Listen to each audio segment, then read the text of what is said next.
My name is Mara Ellison, and I'm 30 years old. If you'd met me a few years ago, you probably would have thought I had one of those picture-perfect lives.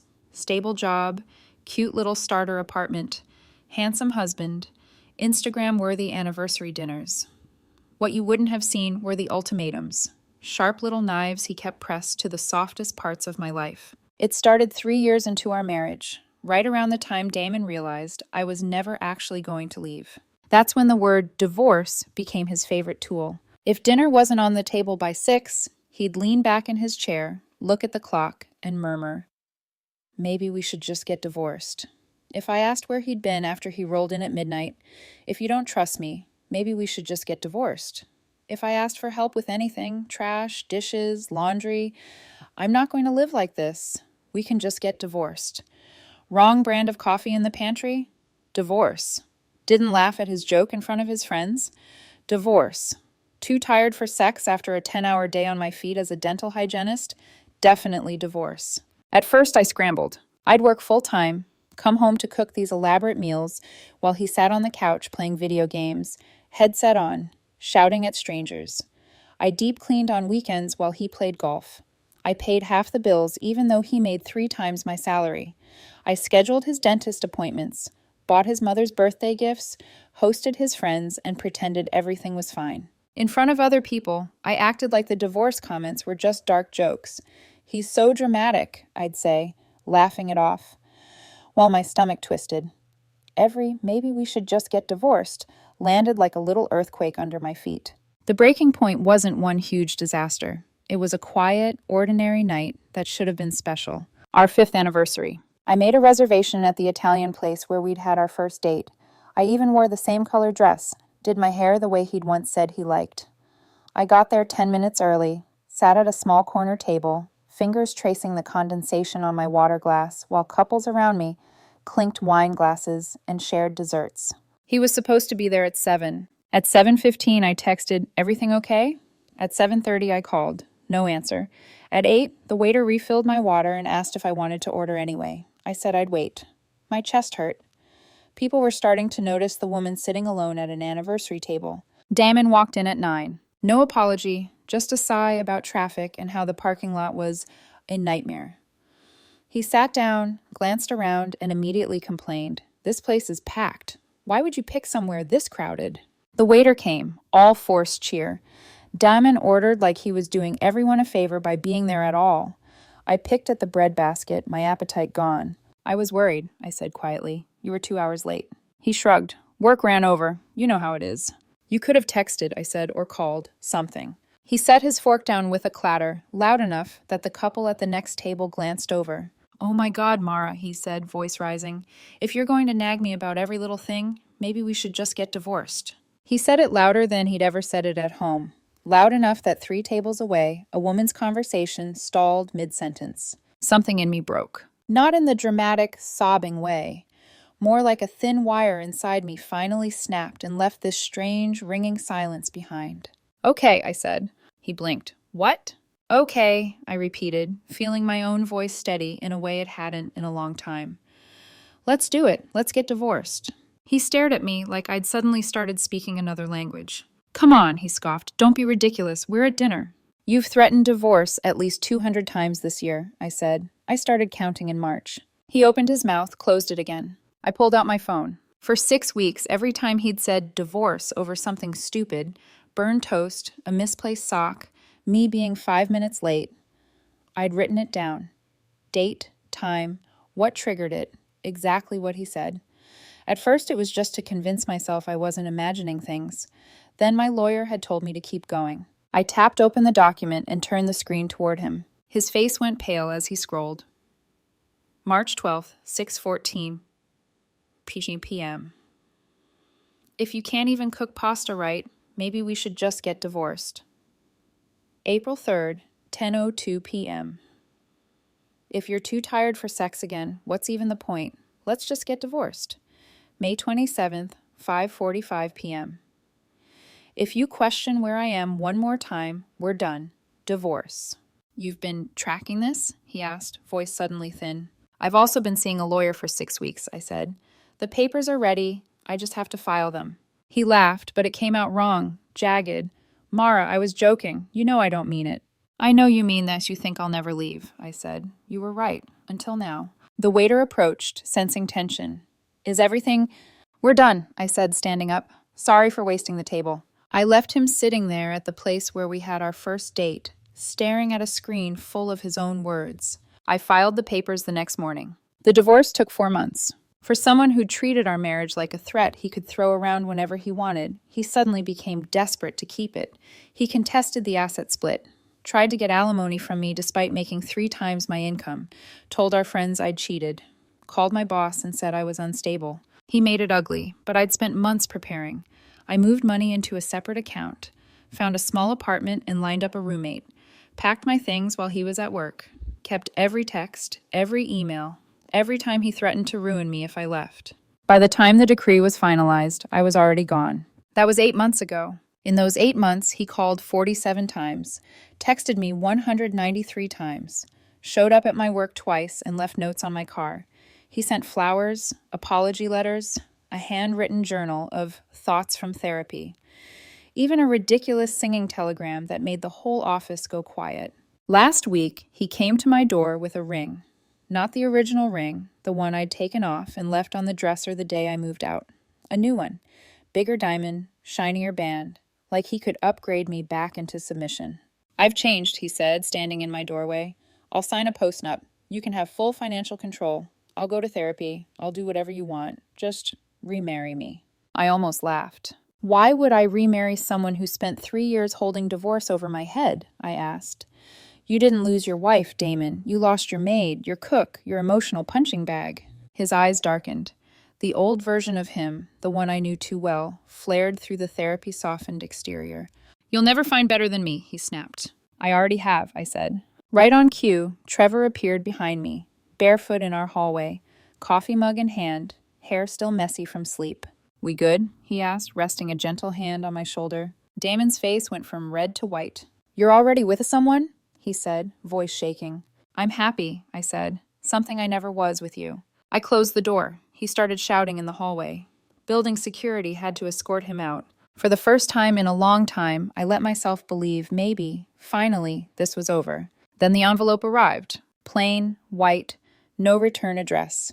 Just my name, written in his handwriting that I'd once practiced copying for fun on greeting cards. Inside was a single photocopied page. I recognized it instantly, even though I hadn't thought about it in years. The loan agreement I'd signed when I was 23, drowning in medical debt and grief. The one I'd shoved into the back of a drawer and tried to pretend didn't exist. The one tied to his father. Across the top, in thick black ink, he'd written, "We need to talk, or Trevor needs to know about this." I sat at my kitchen table with that paper in my hand for 20 minutes, heart hammering, coffee going cold beside me.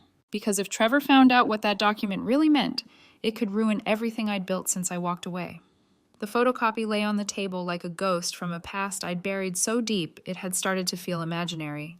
But it wasn't imaginary. It was real ink, real signatures, real desperation pressed between 2 pieces of paper. And now Damon had it. My chest tightened as memories I'd tried so hard to forget clawed up from the dark. I was 23 when I signed that loan agreement. 23, broke, terrified, and drowning in hospital bills as my mother's ovarian cancer devoured everything. Her body, our savings, my sanity. Insurance covered some of it, but not enough, not even close. My father had declared bankruptcy 2 years earlier after losing his business, and my mother's siblings had politely told me they couldn't get involved. My credit cards were maxed out. My college fund was gone. I was losing sleep trying to figure out how to keep my mother in treatment for 1 more month, 1 more week, 1 more day. And then Damon's father swooped in, all warm smiles and reassuring pats on the shoulder. "You're practically family," he'd said. "Don't worry about the paperwork. This is just between us." I signed without reading the terms, without understanding them, without even noticing the interest rate until months later. 18%, compounding monthly. Predatory didn't even begin to describe it. The original $50,000 I borrowed had ballooned into $89,000, even though I'd been paying $500 in cash every month for 7 years. Cash. Always cash. At a small diner on 5th Street. No bank records, no receipts, no paper trail. And Trevor, sweet, gentle, steady Trevor, thought I was debt-free. He thought I was financially stable, responsible, careful. He thought I'd worked my way through college and saved wisely. All true, except for the massive predatory loan I was still secretly suffocating under. I picked up my phone with shaking hands and called my divorce lawyer. She answered on the third ring. Patricia Langdon speaking. It's me, I said. Damon found something big.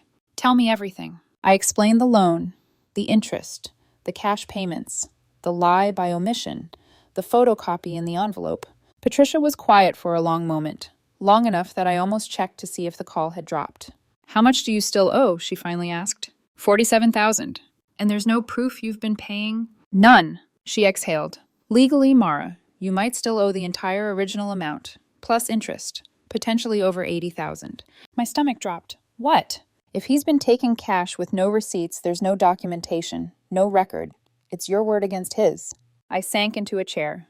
But, Patricia continued, her voice sharpening, based on what you're describing, the loan terms themselves may be criminal, predatory lending, possibly illegal. Depending on the specifics, his father could face real consequences. I blinked.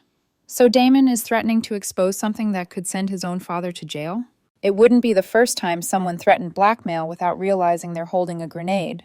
I looked again at Damon's handwriting across the top of that page. We need to talk, or Trevor needs to know about this. What do I do? I whispered. Patricia didn't answer immediately. Do you want to tell Trevor yourself? Did I? Trevor loved me, made me laugh, split chores without being asked my opinion on things that mattered, respected my boundaries. He'd moved in after just 2 months, and somehow nothing about it felt rushed. He was patient, kind, gentle in ways I didn't know men could be. But I'd lied to him. No, hidden something from him, which felt dangerously close to lying. I don't know, I admitted. You have options, Patricia said. Tell Trevor yourself. Call Damon's bluff. Ignore Damon and hope he's bluffing. Negotiate with him, or report his father. Report him?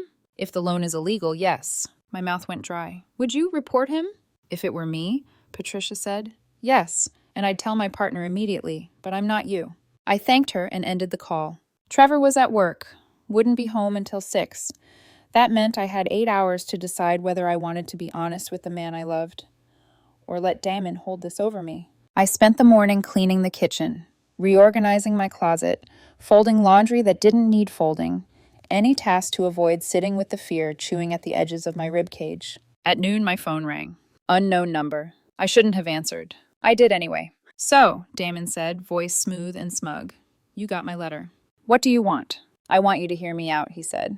Coffee. 1 hour. That's all I'm asking. And if I don't? Then Trevor gets a very interesting phone call about your finances. My pulse skipped. That loan was predatory. Your father broke the law. Silence. Then, my father was helping you, he said tightly. You signed willingly. My mother was dying. You still signed. I hated that he was right. Hated that he could turn my vulnerability into ammunition. Fine, I said. 1 hour. Starbucks on Maple Street. Thank you, he said, the false gratitude coating his voice like sugar hiding poison. I'll see you at 2. He hung up. I sat there for a long moment, staring at the blank screen, wishing I were stronger, smarter. Someone who didn't still recoil when Damon's voice hit my ear. But I needed to know what he wanted. Needed to understand the angle he thought he had. I arrived at 2:15. Let him feel the weight. He was sitting in a corner booth, 2 coffees already on the table, my exact order. Oat milk, 2 pumps vanilla, no foam. You're late, he said, smiling like we were old friends. You're lucky I showed up, I replied, sliding into the seat across from him but refusing to touch the cup. I'm not here to fight, he said, leaning forward. I'm here because I miss you. A short, sharp laugh escaped me. You miss having a maid. I miss my wife. Ex-wife, I corrected. He flinched. It doesn't have to be ex, he murmured. We could try again. I'm in therapy now. Real therapy. 3 times a week. I'm working on myself. Good for you. I've changed. People don't change, I said flatly. I have, he insisted, eyes bright with something too greedy to be love. Just give me a chance. 1 dinner. 1. Let me show you. And what? I asked. You'll keep my secret? Silence. Then softly. I'll forgive your debt. I froze. What? The loan, he said. All of it. I'll talk to my father. Get him to tear up the agreement. You'll be free. In exchange for what? I asked, even though I already knew. One chance, he whispered. One real chance to prove I've changed. There it was. Not love, a transaction. I stood. Absolutely not. Mara! I am not for sale, I said. Not anymore. His face hardened. Then Trevor finds out tonight. I stared at him, pulse hammering, but something cold and clear rose in my chest. Tell him, I said. I'm calling your bluff. Then I walked out. My hands shook all the way home. Trevor wasn't back yet. Thank God. I needed to get ahead of this before Damon could twist it. I pulled out my laptop, opened a blank document, and I started writing. Everything. My mother's sickness, the panic, the loan, the illegal interest, the cash payments, the shame, the fear, and the lie I'd told Trevor by omission. 2 hours later, I had 5 pages. Trevor unlocked the door at 6, smiling the way he always did when he saw me. Hey, babe, he said, kissing my cheek. How was your... We need to talk, I said. He froze. Okay, that sounds serious. It is, I said, but not the way you think. We sat on the couch. I handed him the printed pages. Read this, all of it, then we'll talk. He looked confused, but didn't argue. He read page by page, expression shifting, confusion, worry, shock, and something softer I couldn't identify. When he finished, he set the papers down carefully. So, he said slowly, your ex-husband's father gave you a predatory loan. You've been paying it off in cash. Damon is now threatening to expose it unless you go back to him. Yes. And instead of hiding it, you're telling me yourself. Yes. He stared at me for a long moment. Then he started laughing. My heart dropped. What's funny? You really thought this would make me leave you? It's a big omission. Mara, he said gently, it's not a lie. It's something painful you didn't know how to talk about. And I get it. You don't owe me your entire financial history 2 months into dating. But I told you I was debt-free. And I told you I don't eat breakfast, he said. But I snack on cereal every night before bed. Everyone omits things that make them feel fragile. I stared at him. My credit card debt is $8,000, he added, from when I was unemployed last year. I didn't mention it because I was embarrassed. My eyes burned. We're even, he said softly. You have debt. I have debt. It's called being human. I let out a breath I didn't know I was holding. But Damon's going to call, I whispered. Let him, Trevor said. I'll block him. He might show up. Then I'll call security. He's dangerous. I'm not leaving you, Trevor said firmly. Not because your manipulative ex is trying to blackmail you. My throat tightened. The loan is illegal, I whispered. I could report his father. He nodded. Do you want to? Did I? I didn't know. Not yet. Trevor took my hands. We'll figure it out, he said, together. Right then my phone rang. Damon. I sent it to voicemail. He called again and again and again. On the 4th call, Trevor grabbed my phone. Let me handle this. He answered and put it on speaker. Finally, Damon said, I've been trying to... This is Trevor, my boyfriend said calmly. Silence. Then Damon scoffed. Oh, listen carefully. No, Trevor cut in. You listen. I know about the loan. I know about your father's illegal lending. I know you're trying to manipulate Mara into coming back. It's not going to work. You don't understand. I understand perfectly, Trevor said. You lost someone good, treated her like garbage, and now you're desperate. But she's moved on. We both have. Leave her alone. I love her, Damon snapped. You love controlling her, Trevor said. There's a difference. You don't know what you're getting into. I know exactly what I'm getting into, Trevor said. A relationship with someone honest, brave, and finally free of you. If you call again, text again, or show up anywhere near us, we're filing for a restraining order. Are we clear? Silence. Then Damon hung up. Trevor handed me my phone. That felt good. I kissed him hard. Thank you. For what? For being nothing like him. We ordered takeout and watched bad reality TV. Trevor fell asleep with his head on my shoulder. I sat there in the quiet apartment, feeling a peace I hadn't felt in years.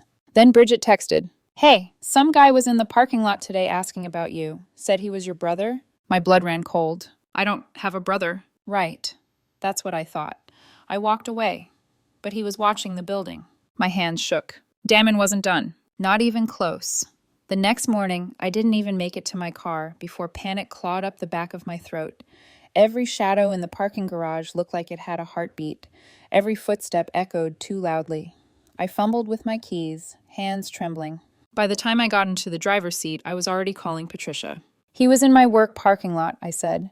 Bridget said he was watching the building, claimed to be my brother. That's stalking, Patricia said sharply. Document everything. Times, locations, who saw what he said. Screenshot Bridget's text and send it to me. Today. Then we file for a restraining order. Will it actually work? I asked. It'll create a legal record, she said. And if he violates it, he goes to jail. He won't be able to say he didn't know. So I filed. Trevor came with me to the courthouse, his hand warm and steady in mine. We sat in a cramped hallway with flickering fluorescent lights while I filled out page after page of forms detailing Damon's calls, texts, threats, emotional blackmail, and parking lot appearances. Trevor filled in the parts I couldn't bring myself to write without shaking. The judge granted a temporary order on the spot. Mr. Reeves is forbidden from contacting you in any form, she said. If he approaches you, calls you, texts you, emails you, or attempts to reach you through anyone else, it is a violation. Do you understand? Yes, I breathed. Trevor squeezed my hand. We're okay, he whispered. But Damon wasn't done. He responded with something so bizarre, so deranged, I stared at the papers in disbelief. He sued me, not for money I owed, not for emotional damages from the divorce. No, he sued me for alienation of affection, claiming Trevor had destroyed our marriage and demanding $500,000. This is insane, I told Patricia during our emergency Zoom call. It's absurd, she agreed. Alienation of affection isn't recognized in our state. This is just harassment disguised as a lawsuit. He's hoping the paperwork scares you. It's working. Don't let it, she said. We'll get his claim dismissed. Still, the humiliation lingered like a film on my tongue. Trevor's company took it seriously too. When they heard about Damon's stalking and now the lawsuit, his manager reached out. We don't want our employees dealing with stalkers alone, she said. Our HR department will cover legal consultation fees. Please talk to our attorney, Curtis Payton. Curtis was in his late 50s, gray beard, sharp eyes. Within 5 minutes of meeting him, I understood why everyone at Trevor's company trusted him. Your ex is desperate, he said, and desperate people make mistakes. We'll use those mistakes. He subpoenaed Damon's phone records, proving every one of the 193 texts, the 47 calls, the multiple voicemails. He got security footage from my apartment building, the one of Damon screaming in the hallway after I slammed the door. He collected Bridget's written statement about the parking lot incident. By the time the restraining order hearing arrived 3 weeks later, we had a file 2 inches thick, full of timestamps, screenshots, footage, and testimony. Damon arrived in a crisp suit, clean-shaven, trying to look like a normal, reasonable man whose ex-wife had tragically misunderstood him. His lawyer painted a pitiful picture. Mr. Reeves is a heartbroken man trying to reconcile with the woman he loves. His calls were attempts at closure. His presence at her workplace was misguided but heartfelt, not harassment. Curtis stood up. Your Honor, I'd like to submit Exhibit A. Trevor had recorded their phone call. In our state, only one person needed to consent to the recording. The courtroom went silent. They heard Damon threaten to expose my loan if I didn't meet him, heard him mock Trevor, heard the venom under the surface, heard the anger he couldn't quite hide, heard Trevor tell him, clearly, firmly, to leave me alone. When it finished, the judge stared at Damon for a long, uncomfortable moment. Restraining order granted, she said. 500 feet minimum. No calls, texts, emails, social media contact, or third-party communication. Any violation results in immediate arrest. Do you understand? Damon's face was bright red. Your Honor, Do you understand? She repeated. Yes. It should have felt like victory. It didn't, because I still had the loan hanging over my head, because Damon still had that photocopy, because even caged animals still bite. That afternoon, Curtis called. Remember how Patricia said the loan terms looked predatory? He asked. Yes. I looked into Damon's father. Turns out, you're not his only victim. My stomach dropped. What? He's done this 7 times that we know of. Maybe more. Always the same pattern. Desperate family friend in crisis, private loan with illegal terms, cash payments, no receipts. I went numb. Have any of them reported him? I asked. No, Curtis said. They're all embarrassed, scared, or they think it's their fault for signing. What if I reported him? I asked quietly. Curtis paused. Then you'd be the first. It would open you up to scrutiny, your finances, your history, your decisions. It will be messy, painful, and long. He sighed. But it could stop him. I didn't answer, not then. I needed time to breathe, think, stop shaking. I thought about those other people like me, people who had been cornered into impossible choices, who'd had to choose between eviction and medical care, between their dignity and their loved one's survival. 3 days later, I called Patricia. I want to report him, I said. I'm ready. Are you sure? No, I admitted, but I'm doing it anyway. We filed a complaint with the state attorney's office, attaching everything: the loan terms, my bank withdrawals, the timeline of payments, the predatory interest, even Bridget's testimony showing Damon's involvement. 2 weeks later, Assistant State Attorney Helen Dawson called me. We'd like to move forward with an investigation, she said. Would you be willing to testify? Yes, I said. My voice didn't shake. It may get ugly, Helen warned. The defense will attack your character. They'll say you're bitter about the divorce. They'll try to discredit your credibility. Are you prepared for that? I've survived worse, I said. Damon didn't take the restraining order seriously. He violated it 3 times in 2 months. Once by showing up at my dentist office, once by leaving a note on Trevor's car, once by sending flowers through a delivery service. Each violation added days to his sentence. He was serving 45 days for contempt of court. Meanwhile, the investigation into his father grew. They found another victim, the woman whose daughter needed brain surgery. She'd borrowed $65,000, had paid back $78,000 over 9 years, still owed $43,000. The math was identical to mine. Helen called me one night. The grand jury meets next month, she said. We're confident we'll get an indictment. A wave of relief washed through me, then fear, then determination. The night before the grand jury convened, I stared at the photocopy again, the one Damon had tried to use to break me. This time it didn't scare me. It fueled me. The courthouse felt colder than I expected. Not temperature, emotion. Like the walls themselves had absorbed years of fear, lies, and whispered testimony, and were now holding their breath for what came next. Trevor walked beside me, hand warm on the small of my back, grounding me each time my heart threatened to sprint out of my chest. This wasn't Damon's case. This time, it was his father's. The man who had smiled at me like I was a daughter while slipping a financial noose around my neck. Assistant State Attorney Helen met us outside the courtroom doors. You ready? She asked. As I'll ever be, I said. She nodded once. We have multiple victims testifying. The pattern is clear. Just tell the truth. You'll do fine. Inside, Damon's father sat at the defense table flanked by 2 high-priced attorneys. If you didn't know better, he looked like any respectable, aging businessman, gray hair neatly combed, suit tailored, expression mild. But I knew better. So did the woman sitting beside me, the first victim who had come forward after hearing my story. Her daughter's brain surgery had saved her life, but nearly destroyed their finances. She squeezed my hand nervously. It's time, Helen whispered. The trial moved quickly, because truth, when stacked high enough, becomes impossible to ignore. The first victim took the stand, a mother who had borrowed money to pay for her daughter's emergency procedure. She spoke softly, trembling, but every word was a blade. Illegal interest, monthly compounding, cash payments, never-ending debt. The defense attorney, a woman named Victoria with a voice like polished marble, tried to twist her testimony. You knew what you were signing. I was desperate, the woman said. He knew that. You should have asked questions. I trusted him. Trust. The word echoed through the room like an accusation. Another victim took the stand, and another, each story eerily similar. A family crisis, a private loan, illegal terms, years of suffocating payments. By the time Helen called me, the pattern was unmistakable. I walked to the stand on legs that felt both heavy and weightless. I placed my hand on the Bible. Promised to tell the truth. Sat down. Mara, Helen began gently, can you describe the circumstances that led you to sign this loan? My mother was dying, I said. Ovarian cancer. The hospital bills were overwhelming. And who offered you the loan? Damon's father, I said, voice steady. He said he wanted to help, that I was family. Helen showed the jury the document. My signature. His signature. The 18% interest. The compounding clause. And did you understand these terms at the time you signed? No, I said. I didn't even read them. I was 23 and terrified. And how did you make your payments? In cash, $500 every month, at a diner on 5th Street. Did you receive any receipts? None. And after 7 years of payments, how much did he claim you still owed? $47,000. A murmur stirred through the jury box. Helen nodded. Thank you, Mara. Then Victoria stood. She didn't walk. She glided. Her eyes glittered with the thrill of the attack.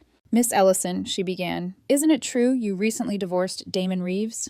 Yes. And that the divorce was contentious? It was necessary, I corrected. And yes, contentious. And isn't it true you had Damon arrested for violating a restraining order? I didn't have him arrested. He violated the restraining order, and the police enforced it. So you admit there is hostility between you and this family? I admit they hurt me, I said, and others. And isn't it convenient, Victoria pressed, that you accuse your ex-husband's father of predatory lending after the divorce? My jaw tightened. There it was, the revenge narrative. No, I said quietly. I accused him after learning about the other victims. She stepped closer, smiling like a wolf that smelled blood. You want revenge, don't you, Miss Ellison? I want justice, I said, for me and for everyone else he trapped. Victoria arched a brow, then flicked her gaze at the jury. She thought she'd planted doubt. But her next question cracked her strategy in half. If this loan was so terrible, she said sweetly, why didn't you come forward sooner? Because I was ashamed, I said, and because I thought I was alone. Silence fell. Thick, heavy, true. Helen stood. No further questions. The trial lasted 3 days. By the end of it, even the defense attorneys couldn't keep up with the pattern. The impossible math, the predatory terms, the matching testimonies from unrelated people, the cash withdrawals aligning perfectly with payments. The jury deliberated for 6 hours. When they returned, Damon's father stood. For the first time, he looked small. On the charge of criminal usury, the foreperson said, we find the defendant guilty. On the charge of fraud, guilty. On the charge of loan sharking, guilty. Count after count after count.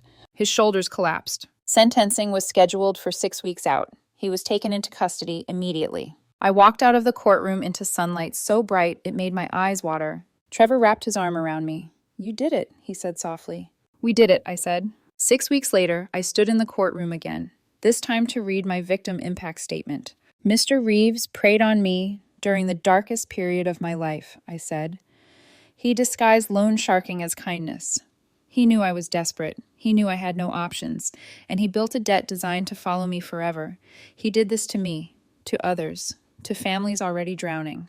I swallowed. I asked for the maximum sentence, not for revenge, for prevention. The judge looked at me with something like respect. She turned to Damon's father. Your actions represent a pattern of calculated cruelty, she said. You exploited vulnerability for profit. This court sentences you to 8 years in state prison, 5 years probation, and full restitution to all victims. You are permanently barred from lending activities. 8 years. It wasn't enough. It would never be enough, but it was something. 3 months later, I received the restitution check. $42,000, every penny I'd paid him, plus interest. The remaining debt was erased. For the first time in almost a decade, I was free. Trevor held me while I cried. Loud, messy, cathartic sobs that shook years of shame out of my bones. We should use it for something good, he said. Something for us. We put it toward the house we'd just bought. A small blue place with a fenced yard and a creaky porch we loved instantly. We talked about getting a dog someday. We painted the living room ourselves and laughed the whole time. We got married 6 weeks after the sentencing. Small garden ceremony. 50 people. Nothing extravagant.